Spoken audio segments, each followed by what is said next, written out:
నమస్తే, this is శౌర్య.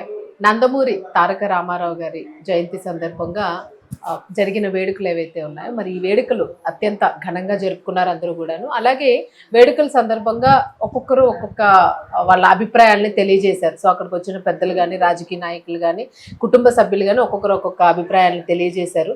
అలాగే junior NTR కూడా రాజకీయాల్లోకి వస్తున్నారనే వార్త ఈరోజు బయటకు వచ్చింది. సో ఇవన్నీ కూడా ఓవరాల్గా చర్చిద్దాము. అసలు ఎవరెవరు నివాళులు అర్పించారు, ఎలా జరిగినాయి వేడుకలు, ఇవన్నీ మనతో పాటు సీనియర్ జర్నలిస్ట్ భరద్వాజ గారు. నమస్తే సార్. నమస్తే సార్, ఎలా జరిగినాయి సార్? అంటే వేడుకలు 103వ జయంతి అయింది. అయితే ఈ వేడుకలు ఎలా జరిగాయి అనే కంటే కూడా ఎన్టీ రామారావు గారు సినిమా రంగంలోను అలాగే రాజకీయ రంగంలోను తనదంటూ ఒక ముద్ర వేసినటువంటి నట రాజకీయ నాయకుడు ఆయన. అంటే రెండు చోట్ల ప్రత్యేక శైలే ఉంది ఆయనది. అక్కడ ఆయన శైలిని కొనసాగించిన వాళ్ళు ఎవరూ లేరు, భవిష్యత్తులో ఉంటారనే ఆశ కూడా లేదు. అలాగే రాజకీయ రంగంలో కూడా ఆయన చెప్పిన అభిప్రాయాలు, ఆయన పాటించిన పద్ధతులు పాటిస్తున్న వాళ్ళు లేదు, ఆయన చెప్పినటువంటి విలువల గురించి మాట్లాడుతున్న వాళ్ళు కూడా ఎవరూ లేరు. ఆ పార్టీ ఆ విలువలకు చాలా దూరం జరిగి ఉంది ఇప్పుడు తెలుగుదేశం పార్టీకి కూడా. అంటే ఆయన చాలా స్పష్టమైనటువంటి ఒక ఫిలసాఫికల్ అవుట్లుక్ ఉన్నటువంటి నటుడు. ఆయన నిమ్మకూరు నుంచి మొదలైంది ఆయన ప్రయాణం. నిమ్మకూరు అనేది గుడివాడ సమీపంలో ఉంటుంది, బందరు గుడివాడ ఏరియాలో లొకేట్ అయి ఉంటుంది. అది మచిలీపట్నంకి అంటే పామర్రు దగ్గర నుంచి వెళ్ళాలి. అంగలూరు అనేది త్రిపురనేని రామస్వామి చౌదరి గారి ఊరు. ఇవన్నీ ఒకే ఏరియా అవటంతో ఆ ప్రాంతంలో ఉండేటువంటి చిట్టుగూడూరు అనే ఇంకో ఊళ్ళో సంస్కృత కళాశాల ఉండేది. వాంటెడ్గానే బ్రాహ్మణేతరులు సంస్కృతం నేర్చుకోవాలి అని ఒక కార్యక్రమం త్రిపురనేని రామస్వామి గారు మొదలుపెట్టాడు ఆ రోజుల్లో. అంటే సంస్కృతం అనే భాషని తమ కంట్రోల్లో పెట్టుకుని బ్రాహ్మలు ఒక రకంగా తాత్విక రంగంలో వాళ్ళ ఆధిపత్యాన్ని కొనసాగిస్తున్నారు, దీన్ని బ్రేక్ చేయాలనేది ఆయన ప్రోగ్రాం. ఈ భావజాలం తాలూకా ప్రభావం ఎన్టీ రామారావు మీద ఉంది. ఆయన ఈ ప్రభావంతోనే 46 ప్రాంతాల్లో మెడ్రాస్ చేరాడు. చేరిన తర్వాత అక్కడ ఆయనకి పెరియార్ రామస్వామి యాంటీ హిందీ మూమెంట్ జరుగుతున్న టైం అది. ఆ మూమెంట్తో కనెక్షన్ వచ్చింది. దాంతో ఆయనలో ఒక హేతువాద దృక్పథం ఉండేది. బయటికి ఆయన కొంచెం భక్తుడిలాగా అలా కనిపించేవాడు, కానీ ఆయన ఇంటర్నల్ గా ఆ భావజాలంతో ట్రావెల్ ఉంది ఆయనకి, హేతువాద భావజాలంతో. అలాగే చార్వాక అనే పత్రిక రెగ్యులర్ గా చదివేవాడు ఆయన. ఇది మోదుకూరు జాన్సన్ గారు బయట ప్రపంచానికి చెప్పాడు ఒకసారి. దానవేరు సూరకర్ణ సినిమాకి సంబంధించిన డిస్కషన్స్ జరిగేటప్పుడు ఆయన వాంటెడ్ గానే కొన్ని సినిమాలు ఆ యాంగిల్లో తీశాడు. అలాగే తన భావజాల ప్రచారం కోసం తీసిన సినిమాలు ఏవి కూడా బయట బ్యానర్లలో చేయలేదు. ఆయన సొంత బ్యానర్స్, తన బ్యానర్లో తన డైరెక్షన్ లో మాత్రమే చేసుకున్నాడు. ఆయన ద్రవిడవాదాన్ని చాలా బలంగా సినిమాల్లో వినిపించాడు. ఆయన శ్రీరామ పట్టాభిషేకం అనే టైటిల్తో తీసినటువంటి సినిమాలో రావణ పాత్ర పోషించి శూర్పణఖ ముక్కు చెవులు కోసేటువంటి ఒక సన్నివేశం ఉంటుంది. ప్రతి రామాయణ చిత్రంలోనూ ఉంటుంది అది. కానీ ఆ పట్టాభిషేకం సినిమాలో ఆ సీన్ ప్రత్యేకంగా ఉంటుంది. ఆయన రావణుడిగా రియాక్ట్ అవుతూ చాలా సీరియస్ ఎలిగేషన్స్ చేస్తాడు. అంటే అసలు దండకారణ్యాన్ని శూర్పణఖకి మేము అరణంగా ఇచ్చాం, ఆవిడికి సంబంధించిన ఆ వనిలోకి ఆ నరఘాతకులు ఎలా ప్రవేశించవలే అంటాడు రామలక్ష్మణుడు. ఒకవేళ ప్రవేశిస్తే ప్రవేశించారు, శూర్పణఖ కొడుకు త్రిశూరుణ్ణి ఎందుకు చంపారు వాళ్ళు, దానికి ముందు సంజయషి చెప్పాలంటాడు. అలా చంపేసి పుత్రశోకంతో ఆవిడ ఏడుస్తుంటే ఆవిడొచ్చి ప్రణయకలాపాలు సాగించిందని ఎలిగేషన్ ఎలా చేస్తారు వీళ్ళు? ఒకవేళ స్వైర విహారిణిగా మేము అనుమతించాం కాబట్టి ఆవిడకి అది తప్పు కాదు, వాళ్ళ పద్ధతులకు అది విరుద్ధమని తోస్తే తప్పదు, అది మీరు తప్పు చేస్తున్నారు, తగదు అని చెప్పాలి అని హితవు చెప్పాలి, కానీ ఓర్పరరాని విధంగా ఈ అత్యాచారానికి పాల్పడనగునా అంటాడు. అని ఇది ఆ మునిమృత్యుల ప్రేరణతో మా ద్రవిడ జాతి మీద దాడి చేయటానికి పూనుకున్నాడా రాముడు, అందుకోసమే వచ్చాడా అడవులకి? అలాగే ఆ మునిమృత్యుల సమాచారం, అంటే వాళ్ళు ఇక్కడ తపస్సు చేయటానికి వచ్చామని చెప్తున్నారు మునులు, వాళ్ళు కాదు, వాళ్ళు ఇక్కడ రెక్కీ చేయటానికి వచ్చారు. దండకారణ్యంలో ఉన్న సంపదలకు సంబంధించిన సమాచారం అంతా అయోధ్యకు చేరేసి ఈ సంపదలను కబ్జా చేయటం కోసం రాముడు వచ్చాడు. కాబట్టి రాముడిని ఇలా చూడొద్దు, అతనేదో తల్లి కోరిక తీర్చడానికో తండ్రి మాట జవదాటకో ఇక్కడికి వచ్చాడు అనేది భ్రమ, అది కాదు. వాళ్ళు పొలిటికల్ ప్రోగ్రామ్ తో వచ్చారు ఇక్కడికి అని చెప్తాడు ఆ సినిమాలో డైలాగ్, యూట్యూబ్ లో ఉంది, ఇప్పుడు కూడా చూడొచ్చు ఎవరైనా. అంత పొలిటికల్ ఫిలాసఫీ ఐడియాలజీ ఉన్నటువంటి నాయకుడు ఆయన. అందుకని ఆయన సినిమాల్లో చాలా సినిమాల్లో ఈ ద్రవిడవాదం ఉంటుంది. ఆయన యమగోళ సినిమాలో డైలాగుల్లో కూడా ఈ ద్రవిడవాదాన్ని బలంగా వినిపిస్తాడు. ఆ తర్వాత విశ్వామిత్ర అనే సినిమాలో కూడా ఆయన వశిష్ఠుడిని టార్గెట్ చేసి బ్రాహ్మణవాదం మీద తీవ్ర స్థాయిలో విరుచుకుపడతాడు. శపించుటకు చాండాల జన్మే దొరికినదటయ్యా అని చెప్పి వశిష్ఠుడిని నిలబెట్టి కడిగేసేటువంటి ఒక సన్నివేశం ఉంటుంది అందులో. ఇది ఇంకెవరి వల్ల కాదు, ఇది తెలుగు సినిమా రంగంలో ఎన్టీ రామారావు మాత్రమే ఈ వ్యవహారాలని మాట్లాడాడు, డైరెక్టర్ గాను రైటర్ గాను కూడా. అలాగే దానవీర సూరకర్ణ సినిమాలో ఆయన కులం గురించి మాట్లాడిన పద్ధతి, కులం గురించిన చర్చ అప్పుడు సమాజంలో జరుగుతోంది. దానికోసం అది జరుగుతున్న సందర్భాన్ని ఆయన పౌరాణికంలోకి తీసుకెళ్లి ఆ డిస్కషన్ ని ఓపెన్ చేశాడు. ఓపెన్ చేసి ఈ ఓపెన్ చేయటానికి ముందు దానవీర సూరకర్ణ సినిమాకి ముందు ఆయన కథానాయకుని కథానో సినిమా యాక్ట్ చేశాడు. దేవివర ప్రసాద్ గారు ప్రొడ్యూసర్ ఆ సినిమాకి. అందులో ఒక సీన్ ఉంటుంది, అంటే ఆయన సినిమా యాక్టర్ గా నటించాడు, దానిలో సినిమా హీరో. ఆయన క్యారెక్టర్ సినిమా హీరో, చాలా క్యారెక్టర్లు చేస్తాడు. అందులో కర్ణుడి క్యారెక్టర్ చేసే సీన్ ఒకటి ఉంటుంది. కుంతీదేవి వచ్చి నేనే నీ తల్లిని కాబట్టి నువ్వు పాండవుల్ని చంపొద్దు, వాళ్ళు నీ తమ్ముళ్ళు అవుతారు అని కర్ణుడి జన్మ వృత్తాంతాన్ని కర్ణుడికి చెప్పే సీన్ అది. అది ఎన్టీఆర్ యాక్ట్ చేస్తున్నప్పుడు దానికి మోదుకూరి జాన్సన్ గారు డైలాగులు రాశాడు ఆ సినిమాకి. ఆయన ఒక ఆర్గ్యుమెంట్ కర్ణుడితో మాట్లాడిస్తాడు. ప్రతిభ అనే పేరుతో ఎంతమంది ప్రతిభ కలిగిన వారి జీవితాలని కాలరాస్తున్నారో తెలుసా మీరు అని కుంతిని అడుగుతాడు ఆయన. అంటే ఆయన ఆర్గ్యుమెంట్ ఏంటంటే, మీ రాష్ట్ర కుటుంబాల్లోనూ మీ అగ్రకులాల్లోనూ పుట్టిన పిల్లలకి పుట్టిన దగ్గర నుంచి ఇంట్లో అన్నీ నేర్పుతారు, కానీ ఈ సూత కులాల్లో పుట్టిన వాళ్ళకి ఇంట్లో పని చేసుకుని బతికే తల్లిదండ్రులు ఏమీ నేర్పరు. వాళ్ళకి నేరుగా గురువు దగ్గరకు వచ్చినప్పుడే విద్య అలవడుతుంది, కానీ గురువు దగ్గరకు వచ్చే నాటికే వాళ్ళు నైపుణ్యంతో వస్తారు. మీ కులాల్లో పుట్టిన వాళ్ళు, వాళ్ళకి మాకు ఒక లైన్ మీద నుంచోబెట్టి పోటీ పెడితే వాళ్ళు గెలుస్తారా మేము గెలుస్తామా? వాళ్ళే గెలుస్తారు. అందుకని మాకు ప్రత్యేకంగా గుర్తింపు కావాలని కోరుకుంటున్నాం. రిజర్వేషన్ విషయాన్ని మాట్లాడతాడు అక్కడ. సూపర్ సార్, అసలు ఎక్కడ తీసుకెళ్లి కనెక్ట్ చేశారో చూడండి. అంటే అర్థం చేసుకుంటే ఎంత అంతరార్థం ఉంది దీనిలో, పొలిటికల్ అంతరార్థం. ఆ సీన్ యాక్ట్ చేసిన తర్వాత ఆయన దీన్ని విస్తరించి కర్ణుడి కథ సినిమా తీయాలి అని దానవీర సూరకర్ణ మొదలుపెట్టాడు. ఓకే, దానికి కనెక్షన్ మొదలు పెట్టినప్పుడు ఆయన జాన్సన్ గారినే అడిగాడు, నా సినిమాకి మీరే రైటర్ గా ఉండండి అంటే, అప్పటికి ఆయన 7-8 సినిమాలు కమిట్ అయి ఉన్నాడు. అందుకని డెడికేటెడ్ గా మీతో ట్రావెల్ అవటం నాకు కుదరదు, అందుకని మీరు చెప్తున్న పద్ధతి ప్రకారం ఆలోచిస్తే కొండవీటి వెంకట కవి గారు బెటర్ అనుకుంటున్నాను నేను అని ఆయన సజెస్ట్ చేశాడు. అప్పటికి పొన్నూరు సంస్కృత్ కాలేజీ ప్రిన్సిపాల్ గా ఉన్నాడు ఆయన, కొండవీటి వెంకట కవి. ఉండగా ఈయన ప్రతిపాదన చేసినప్పుడు ఆయన నాకు తెలుసు అన్నాడు ఎన్టీ రామారావు. ఎలా తెలుసు అంటే, చారువాకలో రాస్తూ ఉంటాడు కదా, చారువాక చదువుతారా మీరు అంటే చదువుతాను, అలా బయటకు వచ్చింది. అలా చెప్పిన తర్వాత అప్పుడు కొండవీటి వెంకట కవి గారిని జాన్సన్ గారే పిలిపించి ఆయనకి పరిచయం చేశాడు.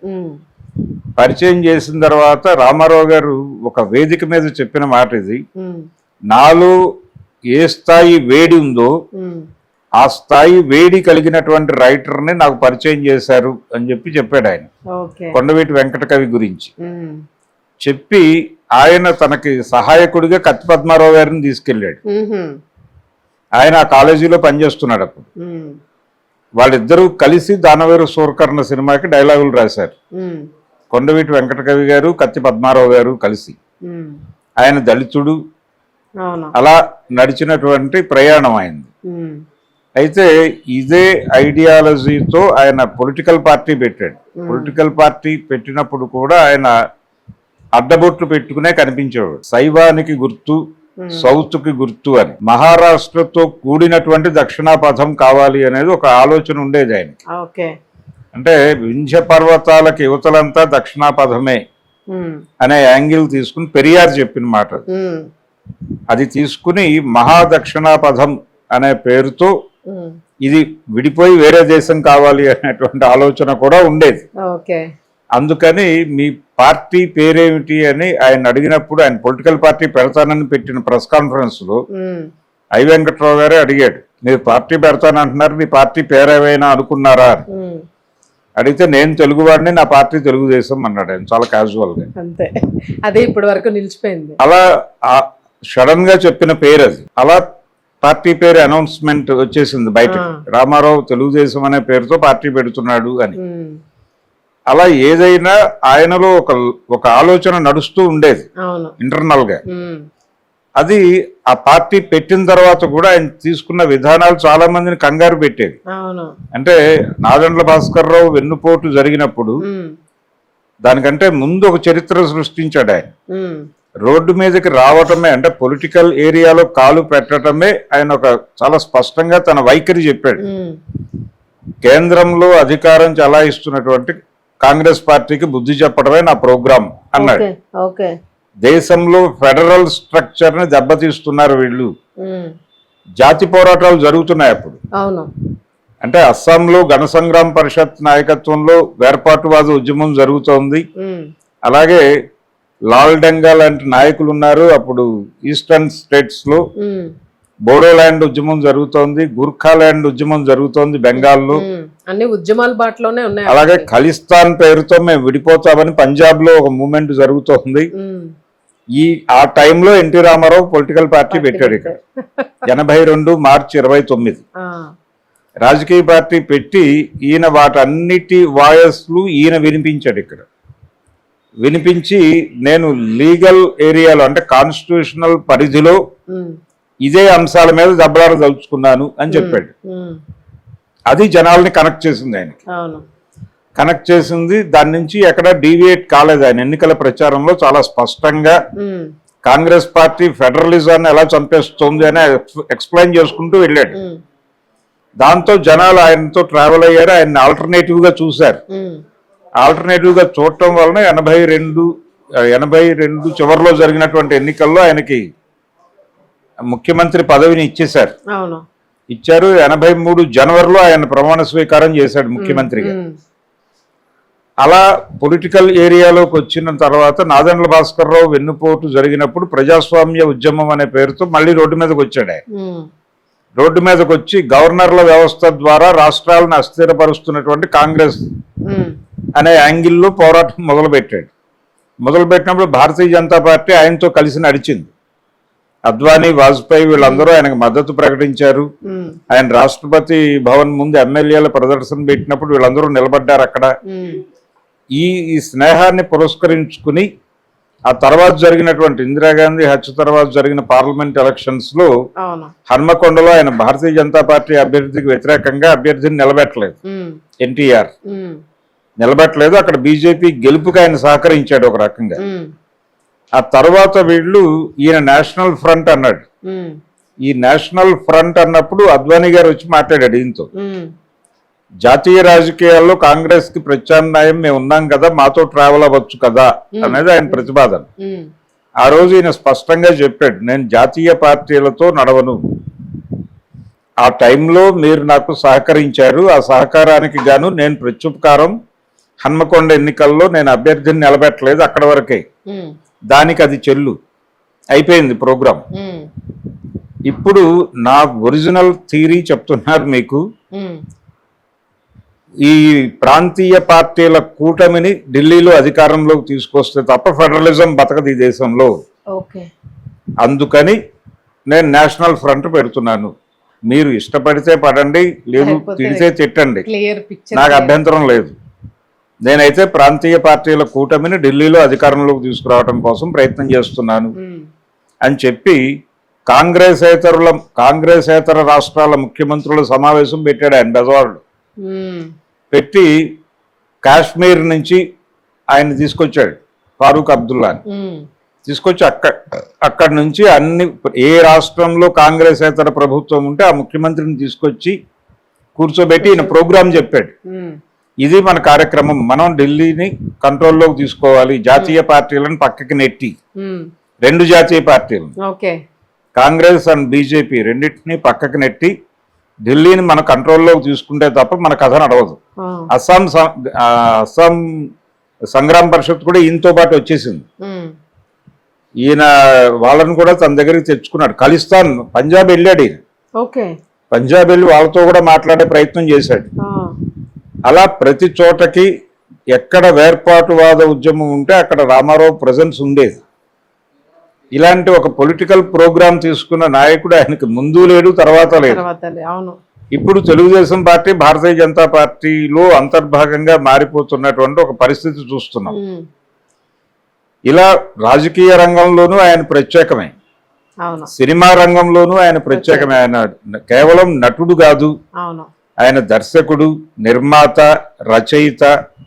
ఆయన స్క్రిప్ట్లు ఆయనే రాసుకునేవాడు, రచయితల సహకారం తీసుకునేవాడు.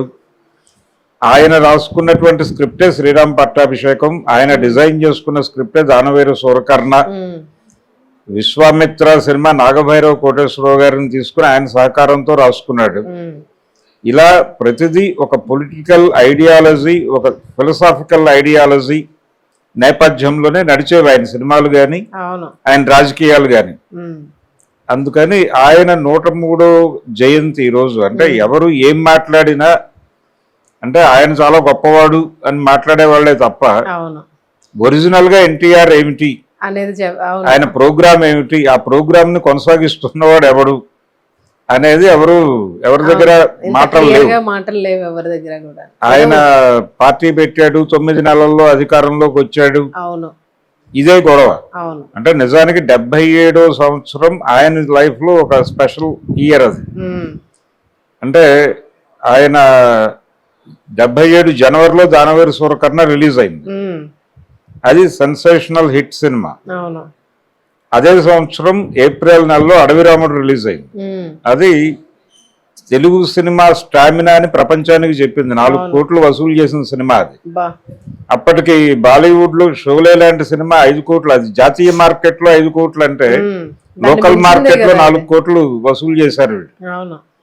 అందుకని అదొక స్పెషల్ సినిమా. దాని తర్వాత అదే సంవత్సరం అక్టోబర్ లో యమగోళ సినిమా రిలీజ్ అయింది.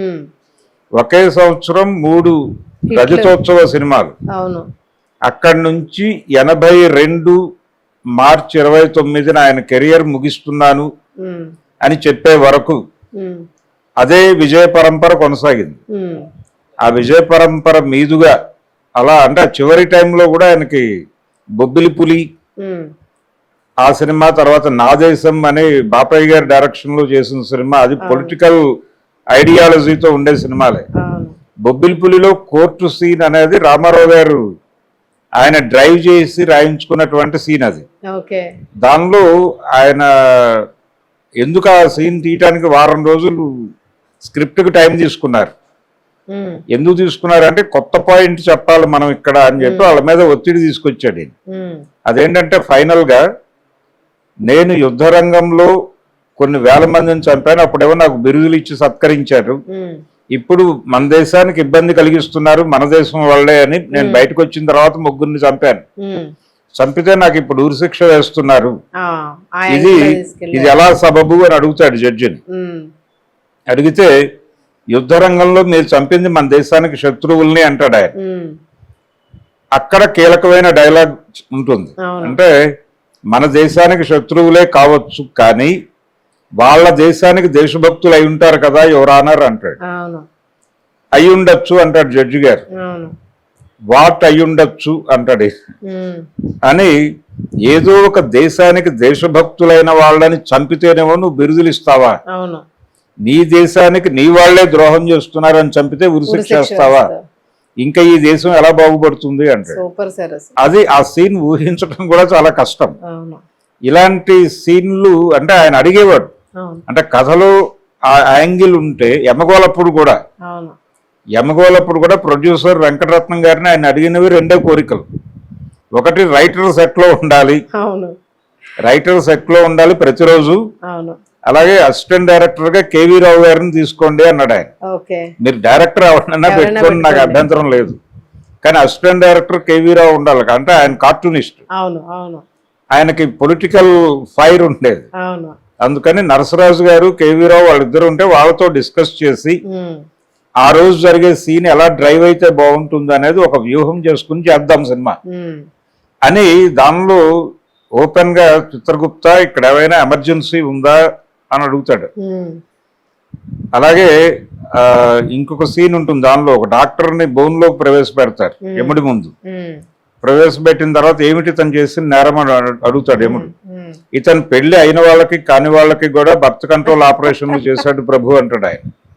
ఇక్కడ అంటే కాంగ్రెస్ ని తీసుకొచ్చారా ఏంటి? అనగానే అలా ఎలా చేశాడు ఇతను అని అడిగితే ఎన్టీఆర్ ఎంటర్ అవుతాడు. ఆ, అతను ఏ పరిస్థితుల్లో ఆ నేరం చేశాడో అడగరా మీరు అని అడుగుతాడు. ఉమ్, ఏంటి ఆ పరిస్థితులు అంటాడు ఎముడు. అంటే చెప్పవయ్యా అంటాడు. అనగానే డాక్టర్ చెప్తాడు, నెలకి ఇన్ని ఆపరేషన్లు చేయకపోతే జీతం ఇవ్వనన్నారండి, మరి పిల్లలు గలవాడిని ఏం చేస్తాను అంటాడు ఆయన. అవును అనగానే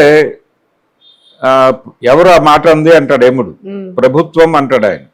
వెంటనే రామారావు ఇన్వాల్వ్ అయ్యి, ప్రభుత్వం చేసిన నిర్వాకం వాస్తవమే, కానీ ఏ అధికార హోదా లేకుండా ప్రభుత్వాన్ని నడిపించిన ఒక యువజన నాయకుడి ఉమ్, నిర్వాకం అని ప్రత్యేకంగా చెప్పుకోవాలి అంటాడు. ఓకే అంటే సంజయ్ గాంధీ అనేది ఆయన అదే, అదే. ఉద్దేశం. ఇంత ఓపెన్ పొలిటికల్ డైలాగ్స్ సినిమాల్లో నడిచేవి. డెప్త్ నడిచేది. అవును నిజంగానే సార్. సినిమాలా చూసేవాళ్ళు కాకుండా ఆయన ఒక పొలిటికల్ యాంగిల్ లో మాత్రమే సినిమాలను దర్శించేవాడు. ఎప్పుడైతే మొదలైపోయింది యుద్ధం పొలిటికల్. ఆయన సొంత బ్యానర్ పెట్టి సినిమాలు తీయటం మొదలు పెట్టినప్పుడు రెండో సినిమానే అవును తోడు దొంగలు అనే సినిమా చేశాడు. ఆయనే విలన్ ఆ సినిమాలో. అవును ఒక రైస్ మిల్లర్ గా యాక్ట్ చేశాడు, వయసు మళ్ళిన పాత్ర. అవును అది యోగానంద్ గారితో డైరెక్షన్ చేయించుకున్నాడు ఆయన. ఉమ్, రైస్ మిల్లర్లు రైతులను ఎలా దోపిడీ చేస్తారనేదే cinema. Cinema sir. Major Chandrakanth కూడా ఆయన అది కూడా పొలిటికల్ యాంగిల్ ఉంటుంది దానిలో. అంటే అది రాజకీయాల్లోకి వచ్చేసిన తర్వాత చేసిన సినిమా, చివరి సినిమా అది ఆయన. అవును అయితే ఆయన ప్రారంభం నుంచి ఆయన కాన్షియస్ గా ఉమ్, సొంత బ్యానర్ మొదలుపెట్టిన దగ్గర నుంచి ఎన్ఏటి నేషనల్ ఆర్ట్ థియేటర్స్ అనే పేరుతో నాటకాలు వేసేవాడు ఆయన. ఉమ్, సినిమాల్లోకి వెళ్ళటానికి ముందు ఏసీ కాలేజీ ఉమ్, స్టూడెంట్ గా ఉన్న రోజుల్లో అదే పేరుతో సినిమాలు తీశాడు ఆయన. తర్వాత ఆ బ్యానర్ లో వచ్చిన ప్రతి సినిమా పొలిటికల్ పర్స్పెక్టివ్ తోనే ఉంటుంది. ఉమ్, తన అభిప్రాయాలు వేరే నిర్మాతల మీద రుద్దటం అనేది చాలా తక్కువ. ఉమ్, ఒక 2-3 సినిమాల విషయంలో కనిపిస్తుంది అది. ఉమ్, అది కూడా తనకు చొరవ ఉన్న నిర్మాతలు అయితే చెప్పేవాడు, అవును లేకపోతే పట్టించుకునేవాడు కాదు. ఉమ్,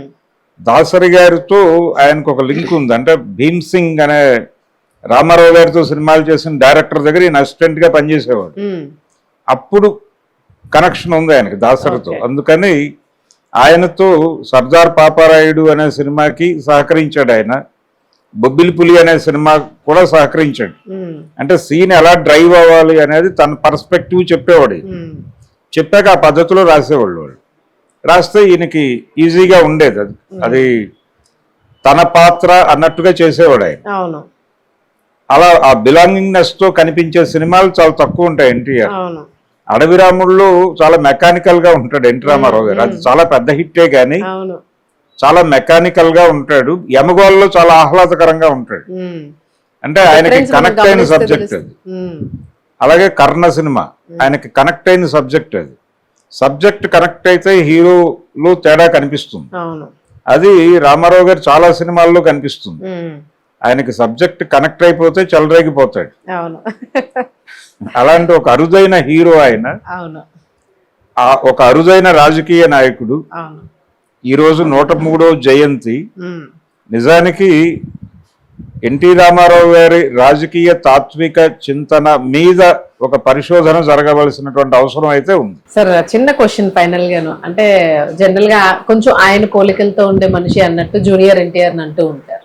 ఈ రోజు చాలా మంది కూడా అక్కడ నెక్స్ట్ సీఎం ఆయనే అనే జూనియర్ ఎన్టీఆర్ అంటూ అరుపులు కేకలు విన్నాం. సో అది ఎందుకు వచ్చిందంటారు? ఎవరు చేయించుంటారు? నిజంగానే ఫ్యాన్స్ గా కోరుకుంది అనుకోవచ్చు. అంటే ఎన్టీఆర్ పొలిటికల్ ఎంట్రీ గతంలో తెలుగుదేశం వేదిక మీద నుంచి ఆయన మాట్లాడాడు జూనియర్ ఎన్టీఆర్. అప్పుడు చంద్రబాబు నాయుడు గారు పిలిచి మాట్లాడించాడు ఆయనతో. అప్పటికింకా లోకేష్ ఎమర్జ్ కాలేదు. 2009 ఎన్నికల్లో ఎన్టీ రామారావు సేవలు వాడుకున్నాడు ఆయన. అయితే ఇప్పుడు పరిస్థితి వేరు. ఇప్పుడు లోకేష్ పొలిటికల్ గా ఎమర్జ్ అయ్యాడు. అతనికి పార్టీ పగ్గాలు అప్పచెప్పారు. అలాగే ప్రభుత్వ పగ్గాలు కూడా అప్పచెప్పే అవకాశం ఉందని బయట చర్చ జరుగుతోంది. అది జనవరి నుంచి మార్చి లోపు జరుగుతుంది వచ్చే సంవత్సరం అని కూడా ఒక టైం బౌండ్ ఫిక్స్ అయి ఉంది. చంద్రబాబు నాయుడు గారిని ఎన్డీఏ సేవల్లోకి తీసుకెళ్లిపోతోంది బీజేపీ అనే మాట కూడా వినిపిస్తోంది. అందులో భాగంగానే మొన్న 2 గంటలు నరేంద్ర మోడీ గారు ఆయనతో చర్చించాడు అనేది కూడా బయట వచ్చేసింది.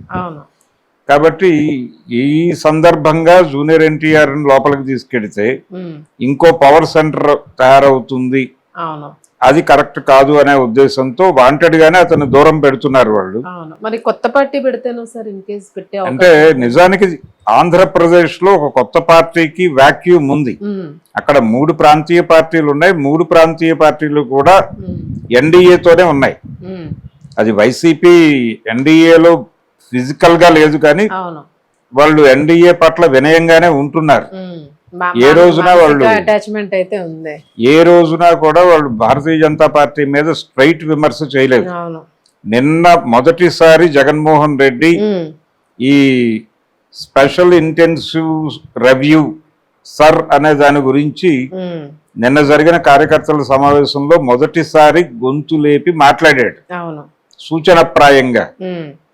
అది ముందుకు వెడతాడా లేకపోతే అక్కడి నుంచి వెనక్కి వెళ్ళిపోతాడా అనేది తెలియదు. తెలుగుదేశం జనసేన 2 ఫిజికల్ గానే ఎన్డీఏ కాంపౌండ్ లో ఉన్నాయి. కాబట్టి యాంటీ ఎన్డీఏ స్టాండ్ తో ఒక ప్రాంతీయ పార్టీ ఎవరైనా పెడితే నిలబడడానికి జనాలు సిద్ధంగానే ఉన్నారు.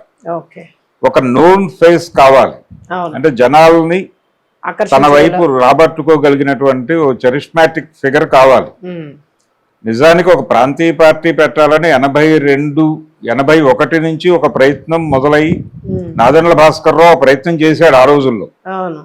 అది వర్కౌట్ అవలా. రామారావు గారు ఎంట్రీ ఇచ్చిన తర్వాత అది ఆటోమేటిక్ గా పుంజుకుంది. జనాలను ఆయన రాబట్టుకోగలిగాడు, మాట్లాడగలిగాడు, వర్కౌట్ అయ్యింది అది. అందుకని ఒక చరిష్మాటిక్ ఫిగర్ ఉంటే కొంత అడ్వాంటేజ్ ఉంటుంది డెఫినెట్ గా.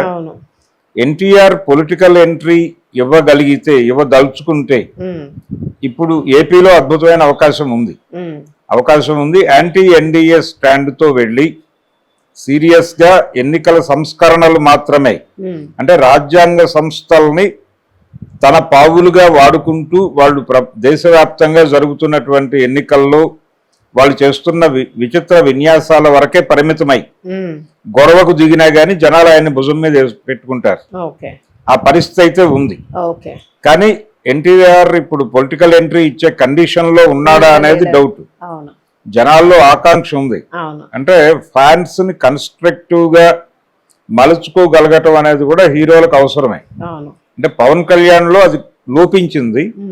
ఈవెన్ ఎన్టీ రామారావు గారు పొలిటికల్ పార్టీ పెట్టడానికి ముందు కూడా ఆయన 4 రీజియన్స్ లో అభిమానులతో ప్రత్యేకంగా సమావేశం అయ్యాడు. అయ్యి వాళ్ళకి చెప్పి వాళ్ళ దగ్గర నుంచి అభిప్రాయాలు తీసుకుని వాళ్ళలో కొంతమందిని నాయకులుగా ఎమర్జ్ చేసి అలా నడిచింది అది. కానీ పవన్ కళ్యాణ్ పార్టీ పెట్టినప్పుడు అది జరగల.